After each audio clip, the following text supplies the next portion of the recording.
All right. So when we're talking about prospecting, let me define this first. When I'm talking about prospecting, there's many different forms. I'm talking about the real estate agent being the one, Ben, to go out there and initiate the conversation. If we look at a real estate agent who is not where they want to be, or they're not making the money that they want to make, for the vast majority of the time, it's because they're just waiting for business to find them.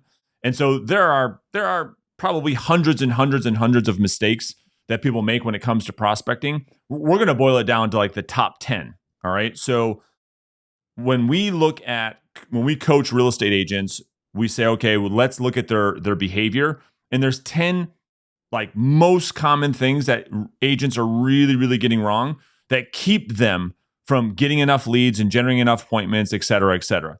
So let's go to number one. Number one is one of the biggest ones. I won't say the biggest one because they're all important, is misunderstanding success. So this came up literally last week in a coaching conversation I was having with one of the agents I'm coaching. And the conversation was going where she was like, man, I just don't feel like I'm doing something wrong. I prospect for 3 or 4 hours, Brandon, and, talking to 30, 40, 50 people, and I'm only getting like 1 or 2 leads. And I said, well wait a minute. Let's look at this. I give the analogy all the time of like a Hall of Fame baseball player who someone that's batting, who has an average a batting average of like 350 is going to make it to the Hall of Fame, which means that they fail 65 to 70% of the time. And as a result, they're the best in the business. This is the same way. Agents just, the mindset of it is so off that they forget you can make a lot of money in this business with a 10% conversion. In other words, by failing 90% of the time, you are going to make a lot of money. You're going to make a lot of money by failing almost all of the time. Agents misassociate success where it's like, dude, I just had 10 conversations in a row and I didn't get anything. Right. Because we're looking for a 10% margin. We're looking for a 10% conversion. It's no different with internet leads. You can make a lot of money with internet leads on a 2% success rate, meaning 98% of those leads you bought are never going to do anything. And as a result, you're going to get rich. What are your thoughts on this concept? You can pay a lot of money for leads to shorten that and get your conversion up. You can pay a lot of money to have a team build that list for you, or you can do it yourself, right? And this is what you're talking about, 90% failure. A lot of people aren't willing to go through that. So they want a shortcut. What works better? Well, it doesn't work better. Somebody else is just doing that for you, and they're giving you a list that has already been combed through and sorted, right? Yeah. So if you do this, you're going to have a way higher margin, and you're going to be the one that wins at the biggest level. Yeah. And I think, again, just agents, when they start prospecting, let's just say they do open houses. All right. This is the best example. They don't understand what it takes to reach a conversion, meaning they do 1 or 2 open houses and they don't get a closing out of that and then say open houses don't work. They call 10 expired listings. They don't set an appointment. They say it doesn't work. Well, they don't understand that success is, you're going to succeed through anything in business, and especially in real estate sales, with like the finest, the smallest conversion, because how much money you can make in real estate. It might take you, we'll just call it 25 open houses to get a closing. And as a result, it's like, okay, if you did a closing for every 25 open houses, which means, okay, maybe only 10% of your open houses are a success, you're going to be extremely wealthy as a result. But if, you only do 1 open house and you don't get something from it, it's not a 1-for-1. It's not 100% conversion. If you have 100 cold calls, literally 90 are going to go nowhere. And 10, you're going to generate either an appointment or a lead. And as a result of those 100 conversations, you are going to make a lot of money. So the mindset for number one, the mistake is, don't go into it thinking, okay, I'm going to have success almost all of the time. No, you're going to fail almost all of the time. And as a result, you're going to succeed. Yep. Yeah. One of the biggest mental shifts, just on this note, if we can riff on it a little bit, yeah.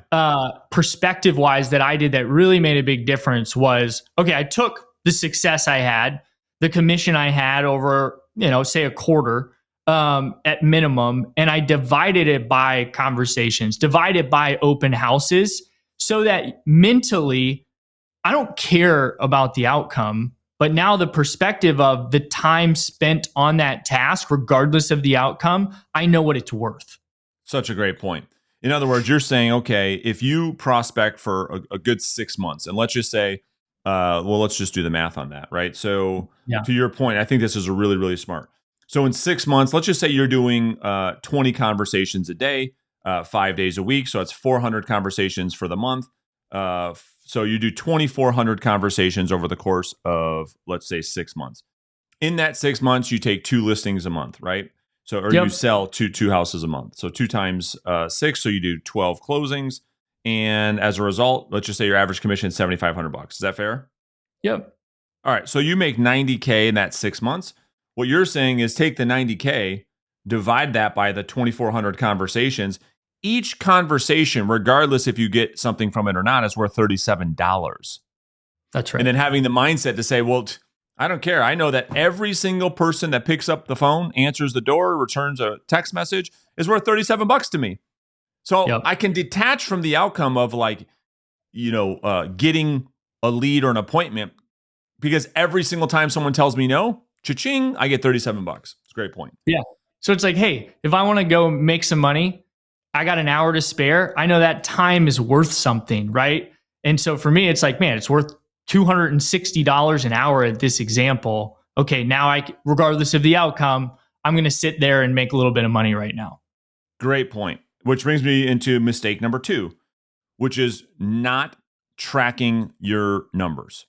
Huge mistake, because without tracking, without understanding and bringing logic to what you're doing, oftentimes emotion starts to take over, and you start to feel like, okay, I'm on this hamster wheel. I don't know if I'm going anywhere.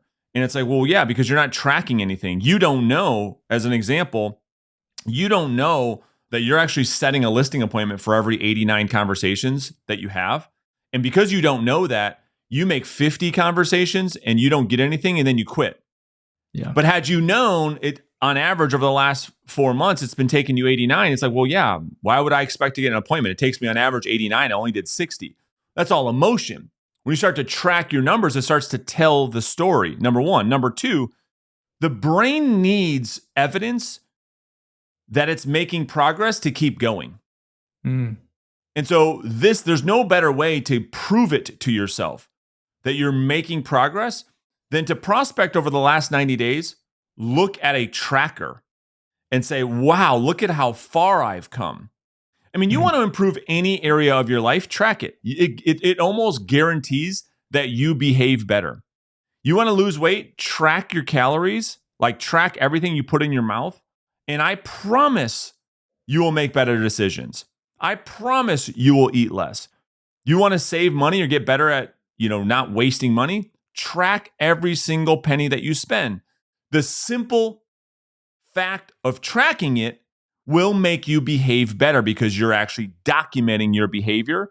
And sometimes as humans, that's what we need to realize, wow, we're not behaving very well. We're not behaving in alignment with what I'm telling myself I want, which leads a lot of times to that cognitive dissonance. What you say and what you do are often out of alignment. This attempts to align those two things, So good. And careful, don't overcomplicate this. If we stay on weight loss or we stay on finance as a first example, just step on the scale every day. And I guarantee your weight will change. You don't have to count calories. You don't have to get some fancy diet. True. Step on the scale every day. Okay. Look at your bank account every single day. You don't even have to track it. You don't have to go crazy with it. But the first step is just look at it. And in our example, maybe the first thing you do for tracking is the famous red X. Did I do it or did I not? And I guarantee that the growth will happen. And then we can build on that and really start to add those other layers. No doubt. Yeah, it's just having consistent visibility into how you're behaving every day that increases the likelihood that you behave better, that bring you closer to your goal. All right, number 3, let's talk about this idea of like cause and effect. All right, so you were talking to me about this before we hit the recording, and it's such a great point. So agents we hear this almost every week. All right, so we'll bring on a new agent that wants coaching, and it's like, all right, here's my goals, and everyone's all excited about the goals that they have. And then they start building out a business plan around these goals, and they're so excited. And for the very first time, Ben, they have like this clear roadmap, and it's like, okay, let's just pause for a second, because cause and effect is happening whether you know it or like it. And what we mean by cause and effect is this. Oftentimes people say, okay, I know I've got to be playing offense. I know I've got to go out there and start prospecting and generate these conversations. I know no one's going to just call me out of the blue to come buy or sell a house, so I have to be playing offense. Okay, I get it. What they often miss is, okay, what are you willing to do to get to where you want to go? So rather than say, okay, my goal is to make $100,000 a year, and I'm going to build this plan around it, we actually do what Stephen Covey recommends, and we begin with the end in mind. So not what you want, but what are you willing to do? So as an example, in our world, and you can speak to this, in our world, we say, what are you actually willing to commit to doing every single day when it comes to proactive lead generation? In other words, how much time, which is the only thing we can control in this process, how much time are you willing to commit to proactive lead generation every single day, without fail, without excuse, without all the bullshit that most agents are filled with? And they say, okay, I can commit, like, realistically, no BS, like, for real, Ben, I could do 2 hours. Okay. We take the 2 hours and then we apply the average conversions to that much time. And it is what it is. The outcome takes care of itself because it's actions before outcomes. If your action, in this case, we're talking about 2 hours, right? Which is the cause. The effect of that, because we know that on average you can have 7 conversations per hour, you're going to be able to talk to 15, 16 people. That's what you're going to be able to talk to. We know that on average, it's about a 10% conversion from conversation to lead generated. Means that if you have 2 hours to do this, you can anticipate about 1 lead per day. We also know there's a 20% conversion from lead to appointment set. So you need 5 of those leads to set 1 appointment. Well, what does that mean, Ben? That means that if you're going to prospect for 2 hours a day, the expectation is that you're setting 1 listing appointment per week. This changes everything for the agent to say, wow, I was going into this thinking I was going to be able to get an appointment a day. Well, maybe you can, but the reality is if you're going to spend 2 hours doing this activity, that's more like 4 appointments that you're going to be setting per month. So we have to take the time that you're going to commit to this thing, which is the only thing that you can control, input versus output, to your point. That's the input. What's the output that you can expect based on that input? You can't get around that. What are your thoughts on that? Just having a conversation. That's where this came from with a client last week, and part-time. And they're like, yeah, I don't care about the money, because that's how normal people do it. It's like, well, what do you want to make? Let's reverse engineer this. I don't care about the money. I need to know that I'm making progress towards this being a full-time career. And I got all this training. I got all this stuff. Like, I don't know. Can I do this? Can I do this? And I just said, like, pause, time out, Bob. Like, what is the bare minimum, without a shadow of a doubt, with all that other stuff you're willing to do? Right? And then let's see what it gets you. That's right. And if we need to up it, we can. But I think a lot of times we focus on, okay, I want to make 100K and I have to do this. Well, no, let's start with, what do we get to do? What are we willing to do, and building on it? And I think, mentally that's a great shift, but also it's the reality. You have to do this thing first before you get to have that. And I think a lot of times when we do it the other way, it's almost like, well, I'm going to have this. And we miss the major part of what we have to do every single day. And we take days off, we skip, we do all these different things. And if we start with that piece, I think it's just what will get us the result in the end quicker. No doubt. And it's like, it's always like people have this uninformed optimism. They come into this with like, I'm going to make 100, 200, 300, 400, 500,000, never in their life earning over six figures before. And it's like, cool. I love the optimism, my friend. I love the passion. Do you understand what that looks like? In fact, I got like a really good poster in my room, right? It's like, this thing's great. I don't know if the video is going to show it correctly. Probably won't. This thing that was up for a long time, I can read it to us. this. It's backwards. I could show the picture. You can see the picture. Yeah. Yeah. All right. Beautiful. So this is like our whole world in that, like, a lot of young girls have this dream, this ambition to be like a ballerina. Yeah. And they see these ballerinas on stage, these very successful ballerinas. And so all they see, this is the uninformed part, the uninformed optimism, all they see is the result. They say, oh, I want to be on stage like her. She's so beautiful. She moves so. Little do they know, that woman that she sees on stage has been doing this type of work for the last 17 years. And if you saw her feet, it would make you vomit because of the amount of pain that she's put herself through in order to get on stage and see this thing. That's the uninformed optimism. It's like, you want to make $350,000 a year. Okay, beware what you wish for. I mean, we're talking about doing 5, 6, 7 hours a day of outbound prospecting, and then it's so interesting to see how fast an agent changes their mind on their goal. It's like, well, wait a minute. I thought you said it was really important for you to make 350 grand. And it's like, okay, we're going to see how important 350 grand is when it comes time to see what you're going to do. Because this is the best thing. And then we'll move on to number 4. What people do is proof of what they believe, not what they say. That's right. Yeah. All right. Number 4 is... We need to do a whole podcast on that because my gears are churning too on all of that. But yeah. No doubt. Number 4 is not recording and then going back and listening to your prospecting sessions. Okay. I don't know why this is so common, but it's actually extremely rare, if ever, that an agent that I talk to, Ben, who says, hey, dude, I want to talk to you about coaching. I say, okay, can you send me a couple of your call recordings to listen so I can kind of see where you're at with your current skill level? And it's laughable. I mean, it's so rare to have someone say, yeah, no problem, I'll send a couple over. They're like, I don't record any of my calls.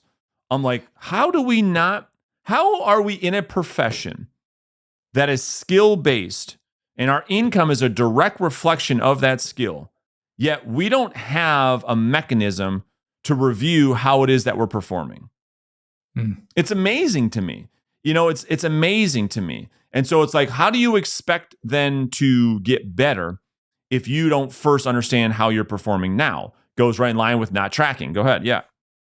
Well, I'm just sitting here thinking, we're shooting this. It's Monday. It'll probably come out in a day or so. Yeah. And the start of a new season just started, NFL football. What is every single one of those athletes doing right now, Monday at 10:30 a.m.? What are they doing? Every single one is in game film. Every single one has a Monday meeting to go back and watch the game film from the game yesterday on Sunday. Every single team across the NFL are all doing the same thing, to your point. Well, not real estate agents. None of them are listening or watching to any of their game film. And so it's like, I don't say that to be a jerk. I'm just raising people's awareness to say, okay, you're doing this activity because you want to make a lot of money. Yes, everyone's saying, yeah. Okay. Well, then wouldn't it make sense that we actually go back and listen to what the prospect hears? Because if you're like, well, dude, no one wants to meet with me. Well, go back and listen to your calls and you might say, yeah, no shit, no one wants to meet with me. That's what I sound like. Yep. That's what the prospect hears. And you might say, wow, I might want to change a thing or two. It's a lot different doing the activity versus watching yourself do the activity. It is so different, like a golf swing or, you feel like you're shooting a basketball one way. It's like, that ain't what you look like, my friend. That ain't what you sound like. It's way different. You know what I mean? If you can't listen to yourself, everybody has this, right? Like, man, I can't hear my voice. Well, how do you think they feel, to your point? Right? That's right. So, gosh, yeah, it's a must. It's going to open so many doors of things that there's just no easier way to figure it out. Yeah. Which brings us right to number 5, which is not role playing or practicing. So, right, I hate to relate every single thing to sports, but it's like makes sense. We're in a skill-based business. And if you're in a skills business, and again, your income is a reflection of your skill set, and you don't spend any time practicing your skill set, then why would you think you're going to get better and actually make more money doing the thing? We see it all over this business. I want this, but I do that. And they never align. They never ever align. Well, I want to prospect because I want to make a lot of money. I know selling is a skill, yet I don't record and I don't practice. It's like, well, I don't know how those two things, you thought those things would line up. And so, every single week, I interview one of the agents that I'm coaching every week on the YouTube channel, and they say the same thing. I practice and I role play with my role play partner every single day. Not every day. Come on. Nope, Brandon, every single day. I'm working, I'm getting reps, I'm practicing my skill set. And yet again, most agents out there never practice. But they want the big checks. I want to make a lot of money, but I don't want to practice. It's like, okay, well, we have to start again. We've got to start practicing. So not only do we practicing, yeah, go ahead. Well, I was just going to say the reason that we need to do this is because, well, Brandon, I'll just figure it out while I prospect. I'll get better over time, and I'm okay with that. Well, here's what role playing and practicing really means. It means working on this one little piece over and over and over and over again to make sure you get it right before you test it in the field, because there's just so many other variables that you can't control. So we got to make sure you know how to do this thing, right? Whether it's starting the call or it's in football, it's snapping the football. We got to make sure you know how to snap the football before you get nailed in the face by a 300-pound guy. Yeah. And I would argue that, you spend the vast majority of your time practicing and role playing your listing presentation. One of the things that, Ben, we hear all the time is, well, I don't have any confidence. Right. You don't have any confidence because you don't spend any time in preparation. I love this. This is what I always tell my kids. I'll see if I can't screw it up. Proper preparation prevents poor performance. And it's like, of course you're not confident when you go to prospect because you don't know what you're going to say. Of course you aren't confident when you're prospecting, because what happens if that person says, yeah, come on over tonight, we'd love to interview you. Ooh, because you don't know what you're going to do. And on the opposite of that, the agent who is well rehearsed and knows their lines inside and out, and they're super confident with what they're going to say. They're super confident with how they're going to say it. They can't wait to make calls because they've been spending so much time prepping. Now they're in a position to perform. It's no different than an actor, right? They spend so much time rehearsing their lines that when you go and pay to see them on screen, that's why they get paid millions and millions of dollars, it seems real. They're lying the whole time, but you believe it. You're crying because the movie's so good. That's the difference between, I always tell this joke, right, when in a coaching session. That's why they hired Leonardo DiCaprio and not me for the Titanic. I was saying the same thing he was saying, right? I was using the same script he was saying, but he was so well rehearsed that he was a lot more believable than I was, and he's a lot better looking. But anyway, so for the guy that is role playing, is practicing, the challenge I would have for you that's listening You're like, yeah, I get it. I'm doing that. Well, every time you're in a room where you feel the most confident, you need to raise your standard. Get into a room with somebody that's just going to knock your socks off and make you feel uncomfortable again because you're not growing anymore. So soon as it's crazy, soon as you're like, man, I get this. I'm going through the routine. I'm comfortable. I do this. And you check that box, elevate it, get it in with a new group of people and realize, get yourself around people that make you realize I know nothing. That's right. That's exactly right. All right, let's go to number 6. So number 6 is not knowing why it's not working. So if you're prospecting and you're not getting results, it's the inability, Ben, to understand what's going on here. Why is this thing actually not working for me? And so this goes right back to our success triangle, right? And so when we look at the triangle, we've got beliefs that drive our actions, and then we've got skill sets. So we've got beliefs, actions, skill sets. So why is it not working? Okay, well, we talked a lot about mindset. What is your belief when it comes to the activity of prospecting? Do you have a belief that you should talk to 5 people, and if you don't get 5 appointments that, well, this thing's not going to work and I'm going to go chase the next shiny object? Is that your belief? Or do you have a belief that says, well, I know that I'm not going to be any good at this in the beginning, so I know that my effort or my actions have to be extremely high because my skill set is very, very low. And because I have this belief, I'm going to take massive action. And through that massive action, I'm going to win.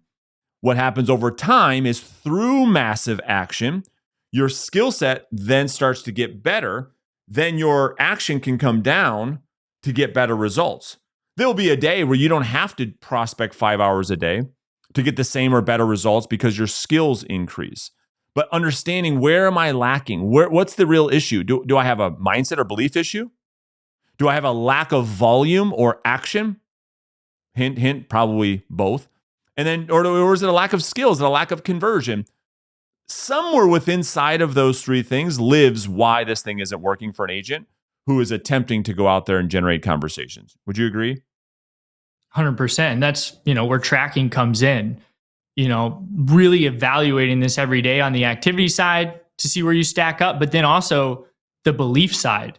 What am I telling myself, and writing that down, journaling that, tracking that, how you feel about the activity you did versus the results you got, and starting to get those closer over time. And I know we can dig deeper in that, the identity you have around the results versus the role and what you're putting into this. But that's a big piece of tracking as well that plays into this to really evaluate all 3, because you're only going to be as strong as your weakest link. That's right. And like the self-image thing, that's probably a whole nother podcast. Like how you see yourself will determine like what you do or what you don't do. And so that's a whole nother thing. All right. So let's go on to number 7. Getting ready to get ready, right? This is a massive issue. We call it creative avoidance, but it's running rampant throughout the entire industry.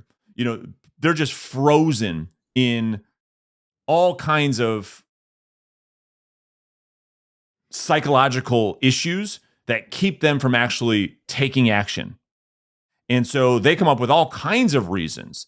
They research the lead for hours and hours and hours before they make the call. They're going to see who was listed with, the previous listing history, who the builder was, what year it was.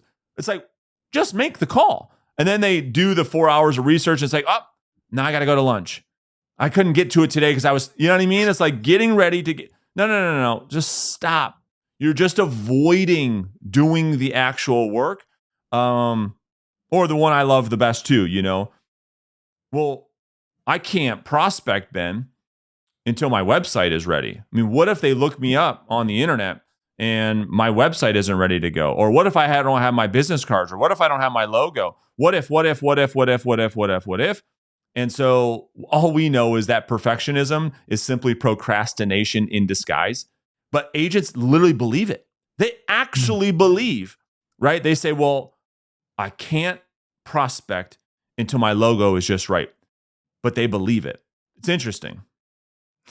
I think when we look at this, when we look at a strategy, when we try something, if it is going to work at the bare bone minimum, if it's really a good thing to do, it's going to work regardless of how dialed in it is, you know? So if you take your phone and you pull up the Zillow and you call for sale by owners and it works, it's going to work when you have your website better. It's going to work when you have everything dialed in perfectly. But if you dial all that stuff in, that is not going to change whether or not it works or not. Those aren't going to be the major pieces that move this along.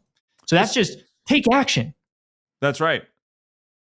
The color and the font of your logo is not going to change the outcome of like how you have a conversation with somebody over the phone. It's just not. It's just not. And not only that, I've never had a client do business with me or not do business with me as a result of the shade of red on my logo. It's never happened. You know, this is again just agents obsessing, trying to get everything perfect before they take their first step. And all they're doing, they don't know it yet. They're just procrastinating. Anyway, that's a whole nother episode too. Let's go to number 8. The prospecting roller coaster. So oftentimes when I shadow an agent in their prospecting, let's go back to I think number 3. When we said, okay, this all starts with how much time are you going to put into this activity? And you're going to do that no matter what. Here's what happens all the time. They say, okay, I'm going to do 3 hours a day and I'm going to go all out. I'm going to go all out. And they prospect for 17 minutes. They have a decent conversation with Bob and Nancy Jones. And they're so excited that they stop prospecting at minute 17.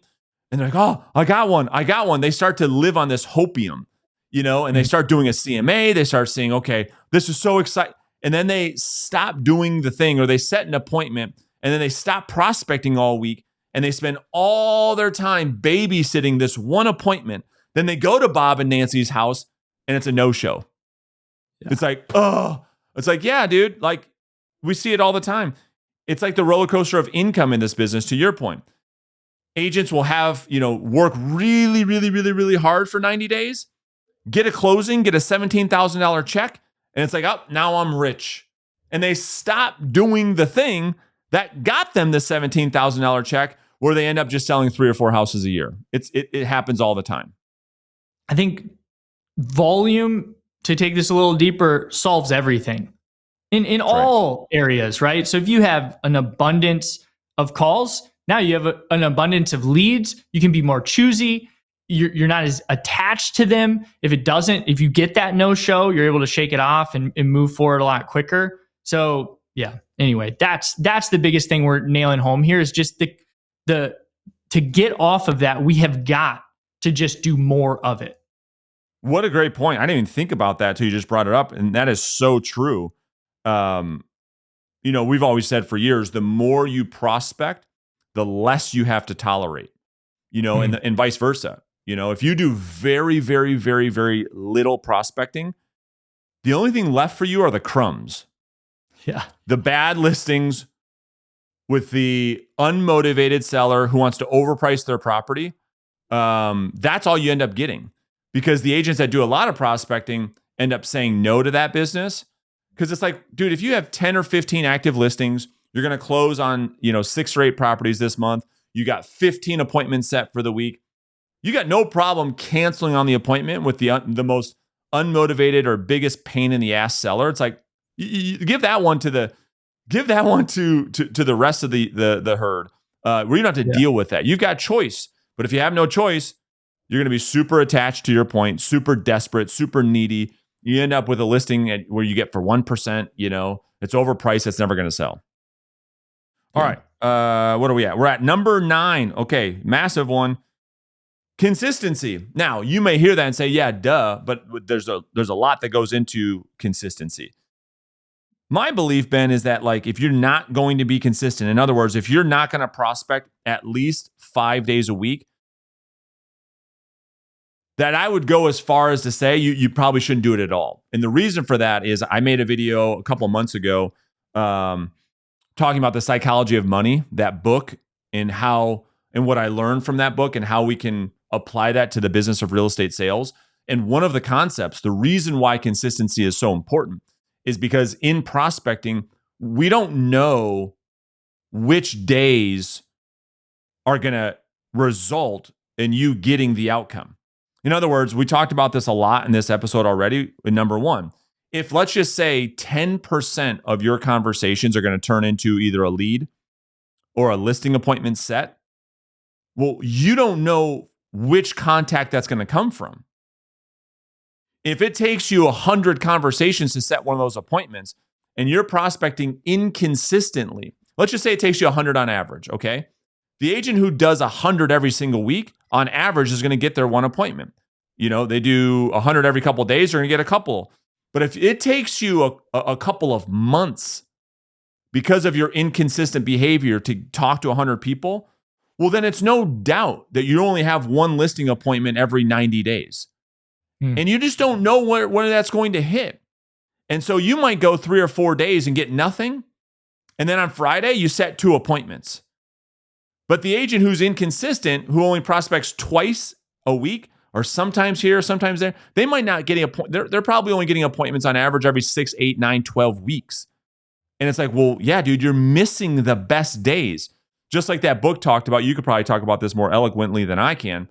But like being invested in the market, people are trying to time the market. And it's like, dude, if you weren't in the market for like the 3 best days over the last, call it 10 years, you would have missed out on like 80% of the gains by just missing 3 days.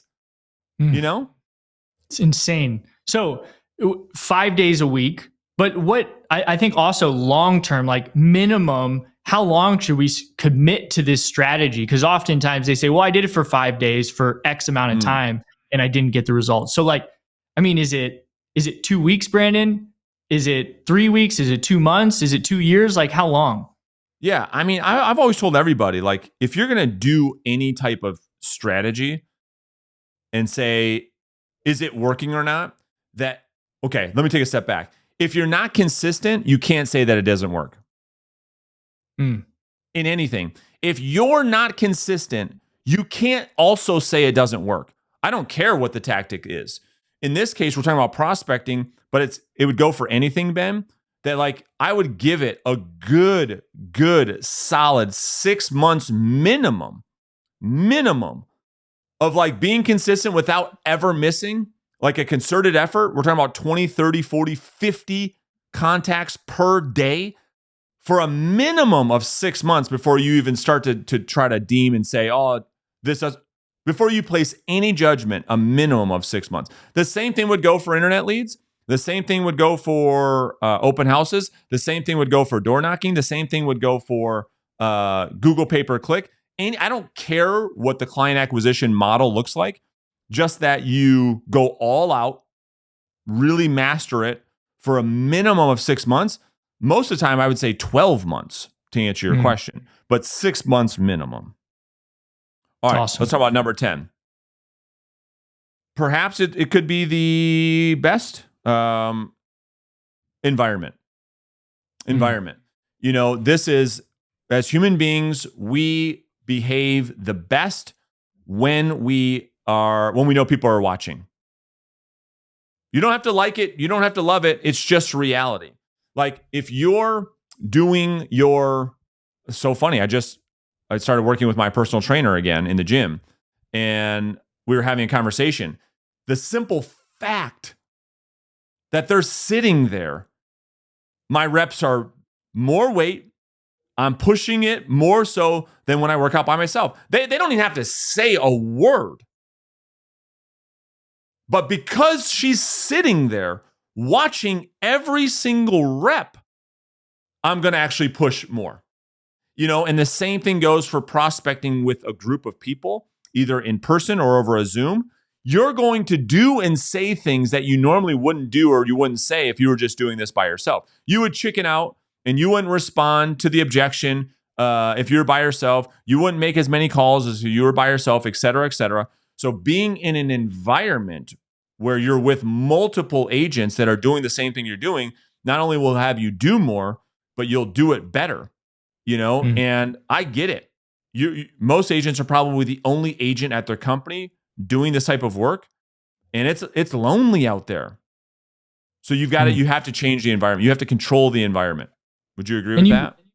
Absolutely. You are who you surround yourself with too, right? So if you're just take that into effect. Who am I role playing with? Who am I prospecting with? What is their attitude? How do they show up?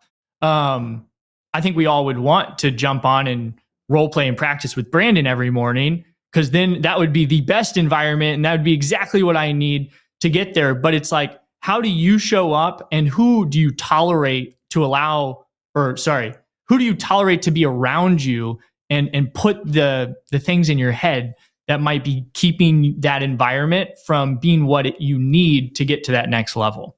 Does that make sense? That's exactly right. I mean, oftentimes we show up for other people more so than we show up for ourselves. Like, that's the importance of environment and having an accountability group or partner. Because the reality is most environments at most real estate brokerages are awful. Yeah. You go in there, it's like, hello, is anybody here? Let alone being productive, following a schedule, role playing and practice. I mean, you behave like this in most brokerages, it's like, wow, look at that guy over there. And they start to get all threatened. You become enemy number one, because it's like you actually do things that lead to success that most agents don't do. So you're like, dude, screw that. I'm not going into that freaking toxic hellhole. There's no freaking way I'm going into that office. You know what I mean? So you have to like create this environment.